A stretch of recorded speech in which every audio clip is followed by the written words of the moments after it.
results of the presidential elections that were held in the general elections on the 9th of August 2022.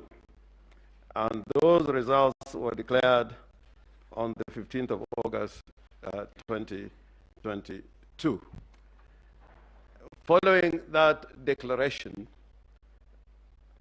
the petitioners, the first and second petitioners, were aggrieved with that announcement and consequently filed this petition. The petition is accompanied with a host of affidavits, and it may please the court, I'll refer to about 5 or 6 affidavits in my address.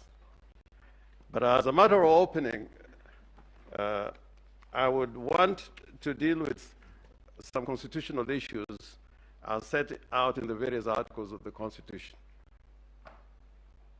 My lords and my ladies, after many years, the Kenyan people came about with the Constitution 2010. They enacted this, the Constitution 2010, and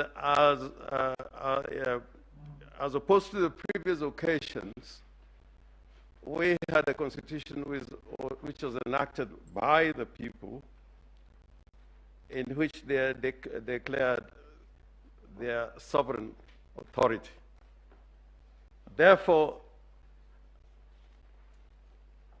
anything done in the name of the Republic, in exercise of powers that spelled out in the Constitution, is based on donated or delegated authority as set out in Article 1 of the Constitution.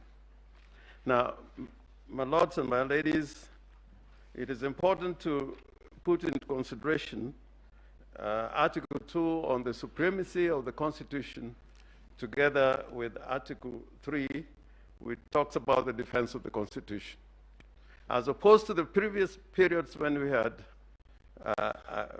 a constitution which was negotiated at the time of independence with the colonial authorities, this constitution established a republic in which the doctrine of separation of powers was embedded. And more particularly, my lords and my ladies, in this constitution, there are several constitution bodies and agencies that were created, which includes the first respondent, the Independent Electoral and Boundaries Commission. And in accordance with the dictates of the Constitution, the Independent Electoral and Boundaries Commission, just like any other body established under the Constitution, and for that matter, any person who resides in the Republic of Kenya is required not only to recognize the supremacy of the Constitution, but act in accordance of the Constitution and in defense of the Constitution. Under Article 249, all independent offices and independent commissions are required to respect the sovereignty of the people and also to promote constitutionalism. This is important because Article 249, as read with Article 88 of the Constitution, which vests powers on or to the Independent Electoral and Boundaries Commission, requires that those powers must be exercised in accordance with the Constitution.